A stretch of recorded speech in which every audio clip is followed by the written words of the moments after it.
right. So we're diving into financial independence today. Okay. And we've got your notes, your highlighted articles, even those like late night, calculations scribbled on a napkin. Uh-huh. We're here to turn it all into like a clear path forward just for you.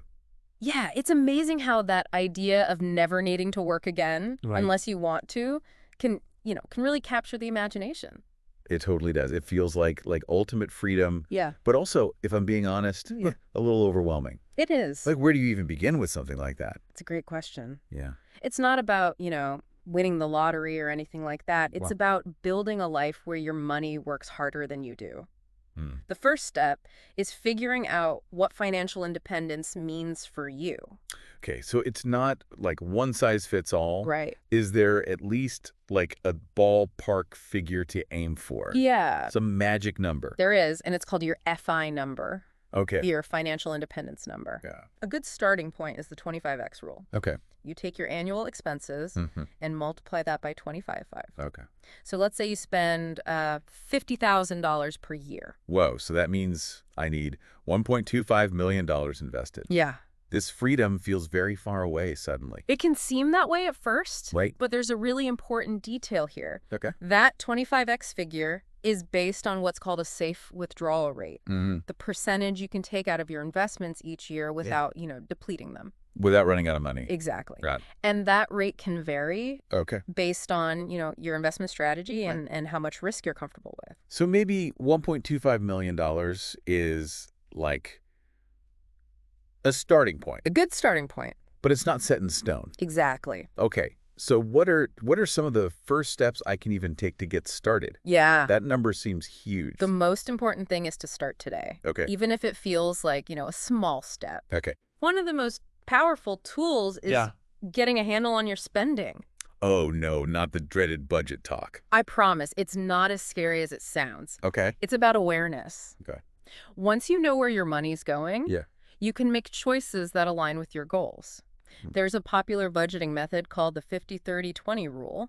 Hang on, that rings a bell. Uh-huh. Doesn't that mean 50% of your income goes to needs? Yep. 30% to wants, and then 20% to savings. You got it. Now, those percentages are a guideline, Right. not a rigid law. Okay. But it highlights the importance of allocating a good chunk of your income to savings and investments Okay. right from the start. Okay, so I'm tracking my spending. Yeah. I'm putting away a decent chunk of each paycheck. Great. How do I actually make that money grow? Yeah. Investing feels like a whole other world. It can feel that way, but there are ways to keep it simple and Okay. effective. Okay. And one of the smartest things you can do is take advantage of tax-advantaged accounts. I've heard of these, Okay. but to be honest, they always sounded a bit complicated. Yeah. What are the main ones, Okay. and how do they actually work? Let's start with the big three 401k. Hmm. Traditional IRAs Okay. and Roth IRAs. Got it. Think of them like special savings accounts Okay. designed specifically for retirement. Right. They come with tax benefits that Yeah. can really boost your progress. What kind of tax benefits are we talking about here? Sure. I feel like taxes are always trying to, Yeah. take a bite out of my hard-earned money. I hear you. That's why these accounts are so powerful. Okay.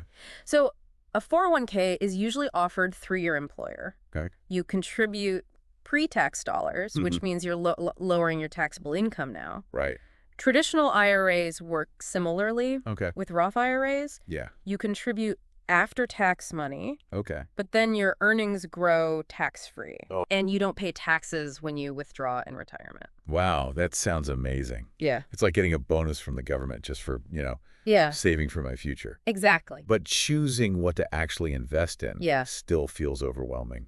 Right? There are so many options. Don't worry, you don't need to become a Wall Street guru overnight. Okay, good. One of the most recommended strategies, Yeah. especially for long-term goals like financial independence, Mm-hmm. is investing in low-cost index funds. Index funds. Yeah. Those are those baskets of stocks, right? Exactly. They track a specific market index, Okay. like the S&P 500, Right. which includes 500 of the largest U.S. companies. Mm-hmm. What's great about index funds is that they're inherently diversified. Diversification, meaning I'm not putting all my eggs in one basket. You got it. By spreading your investments Okay. across different companies and sectors, Yeah. you reduce your risk. Makes sense. And get this, over the long term, Oh. index funds have consistently outperformed Really? most actively managed funds. Wait, really? Hmm. So I could potentially do better than those, like Yeah. fancy fund managers. It's not about beating the market. Okay, It's about riding the wave of overall market growth. got it. And history has shown that for Yeah. most people, Hmm. simple, low-cost index funds are the way to go. Okay, this is starting to make sense. Good. I'm tracking my spending, Yeah. saving consistently, Uh-huh. and investing in index funds. Okay. Am I missing anything crucial? We've got the foundations in place. Okay, But there's one more thing we need to address. okay. Minimizing debt. Ugh, debt. Yeah. I know it's important to tackle, Yeah. but it can feel like a mountain some days. I understand. Yeah. But imagine it this way. Every dollar you're paying in interest Okay, is a dollar that isn't working for you. It's Right. working against you. right.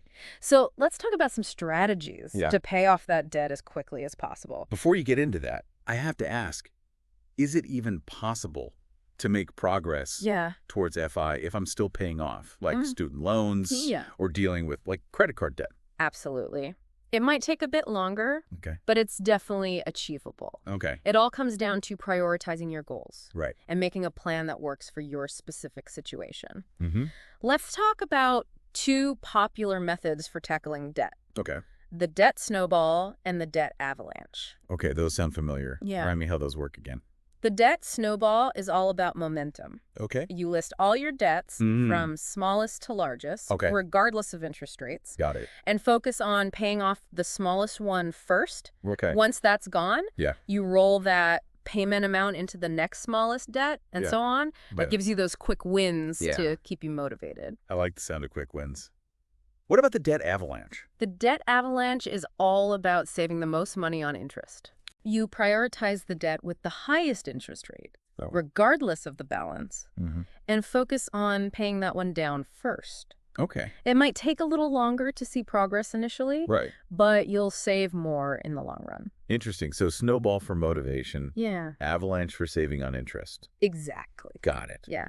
But what about that? What about that sneaky trap Mm-hmm. of lifestyle inflation? Yeah. I know I'm guilty of spending a little more freely Right. whenever I get like a raise. You're not alone. It's a common challenge. Okay. Good. But the key to avoiding lifestyle inflation Yeah. is being conscious of your spending habits Right. and aligning them Right. with your values Yeah. and long-term goals. Okay. It's not about deprivation. Mm-hmm. It's about making choices Right. that support your vision for the future. Makes sense. Let's explore some strategies for smart spending, Okay. frugality. Okay. I'm all for being like smart with my spending, Mm-hmm. but does that mean I have to give up like all the fun things in life? Yeah. Trading lattes for financial freedom sounds like, Right. a tough bargain. That's where things get interesting. Frugality isn't about, like, deprivation. I'm looking. It's about making, conscious choices. Right. It's about finding joy and value Mm-hmm. in things other than just buying stuff. Okay. Remember, we're aiming to align a life you love Right. on your terms. I'm liking this like reframing of frugality. Good. So less about like penny pinching, Yeah. more about like aligning my spending Exactly. with what truly matters. Mm-hmm. What are some areas where I can really make a difference Yeah. without feeling like I'm missing out? Let's start with those big ticket items. Okay. Housing, transportation, and food. Okay. These are often, Yeah.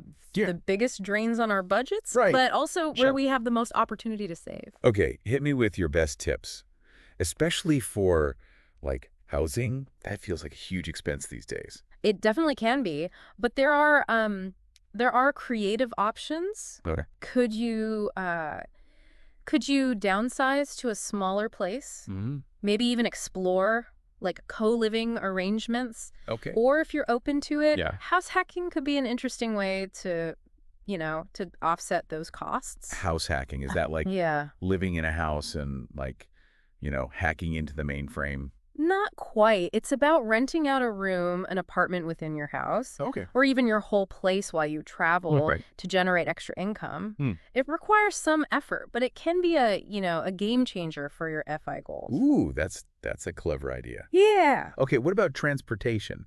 I'm kind of attached to my car, Right. but I know those costs add up, They do. especially with gas prices these days. I get it. Yeah. But could you explore biking or public transportation more often? Mm. Maybe even carpool with colleagues or friends?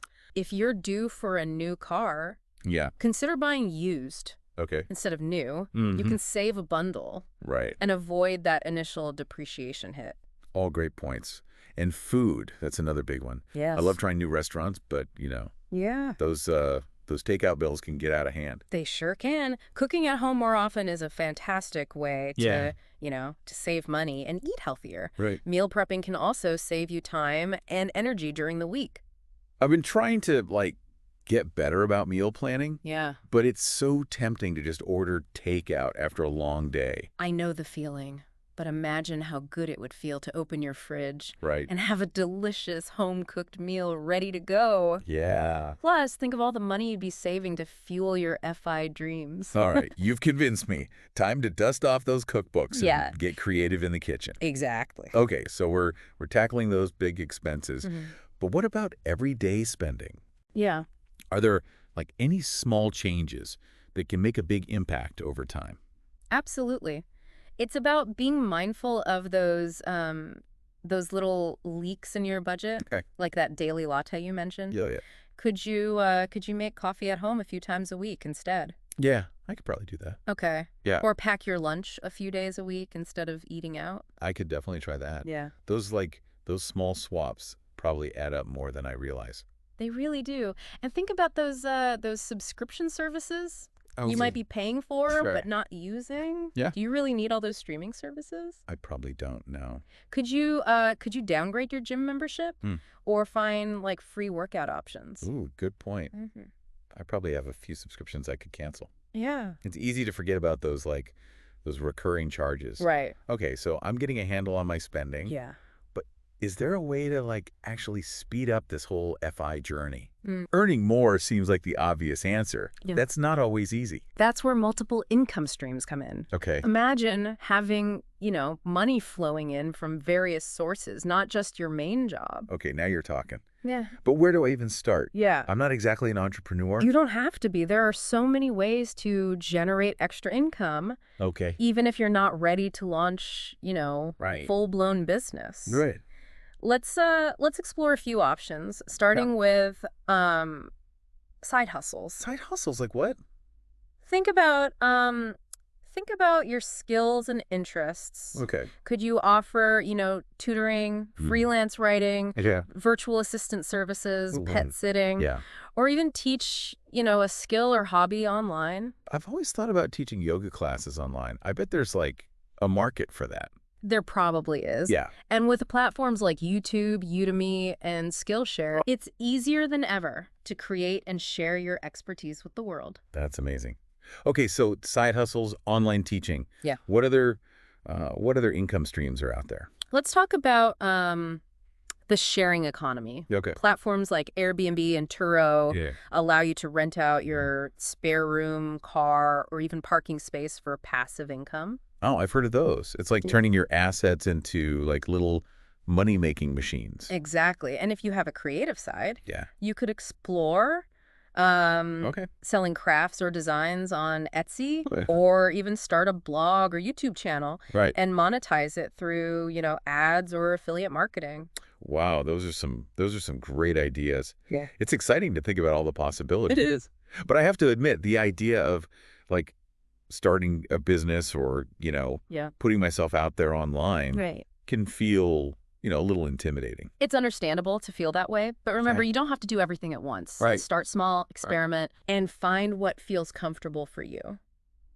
That's reassuring. Good. It's about taking those, baby steps Yeah. and building momentum as you go. Exactly. But I also want to make sure, I'm making the most of my investments. Right. We talked about index funds. Yeah. But are there other investment strategies I should be aware of? Absolutely. Index funds are a great foundation. Okay. But as you become more comfortable with investing, Mhm. you can explore other asset classes Okay. like bonds, real estate, Mm-hmm. and even dividend-paying stocks. Dividend-paying stocks. Those sound interesting. Yeah. What are those all about? They're shares of companies Okay. that distribute a portion of their profits to shareholders regularly. Oh, okay. It's like getting paid just for owning the stock. Okay, so it's a way to generate passive income. It's from my second. investments. I like that. Yeah. But how do I even choose Yeah. which stocks to invest in? That's where research and due diligence come in. I look for companies with, with a solid track record Okay. of dividend payments, strong financials, Yeah. and a history of growth. Sounds like I have some homework to do. A little bit. But it's exciting to learn about these different, Yeah, options and strategies. it is. The world of investing can be vast Yeah. and complex, but it doesn't have to be overwhelming. Right. Start with the basics, learn as you go, Okay. and don't be afraid to seek guidance from, financial professionals if needed. This has been so helpful. I feel like I'm starting to see the bigger picture, Good. how all these pieces fit together. I'm glad to hear that. We've covered a lot of ground in this part. We have. From, frugality tips to exploring multiple income streams and even dipping our toes into more, Yeah. advanced investing concepts. But it's not just about the strategies, right? Right. Achieving financial independence requires the right mindset too. Exactly. In part 3, we'll dive into those crucial mindset shifts that can help you stay motivated, overcome challenges, and ultimately create a life of true freedom and fulfillment. Welcome back to our deep dive into financial independence. Okay. I feel like we've covered so much already. Yeah. From budgeting to investing and even launching side hustles. Right. But it strikes me that there's this whole mental side to this too. You're absolutely right. Yeah. Financial independence, it's not just about the numbers. Okay. It's about having the right mindset. It's about shifting your perspective and developing habits that support your long-term vision. Okay. I'm intrigued. Yeah. What are some of those key mindset shifts Yeah. that can make a difference on this journey? Well, one of the most important is embracing patience. Okay. Financial independence. It's a Yeah. marathon, not a sprint. It's about consistent progress over time. Right. Not chasing get rich quick schemes. Easier said than done. Right. We live in a world of instant gratification, We do. waiting for years to reach my goals. Yeah. Doesn't sound very appealing. I hear you. Yeah. But imagine it this way. Okay. Every step you take, every dollar you save, Right. every investment you make Yeah. is a brick in the foundation of your future freedom. Okay. It's about delaying gratification now Right. to enjoy, a lifetime of rewards later. I like that analogy. Yeah. Building a solid foundation, brick by brick. Brick by brick. But how do I stay motivated along the way? Yeah. What if I, get discouraged or tempted to Yeah. splurge and stray from my plan? It's natural to have moments of, Right. of doubt or temptation. Right. One of the most powerful things you can do is cultivate a supportive community. Surround yourself with like-minded people who are also on this path. It's like having a cheering squad to keep you going. Right. Exactly.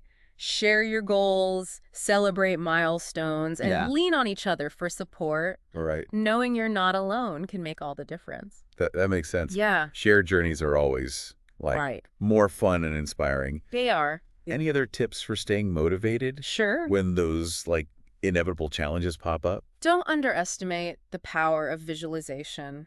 Okay. Create a vision board with images that represent your FI goals. Oh, okay. Write down your goals. Yeah. Put them somewhere you'll see them every day. I love that idea. Yeah. It's like creating a tangible reminder It is. of what you're working towards. Exactly. But what about dealing with naysayers? Yeah. Those people who might not Right. understand your FI aspirations Uh-huh. or think you're being too frugal. You're bound to encounter people who don't get it. Right. And that's okay. Okay.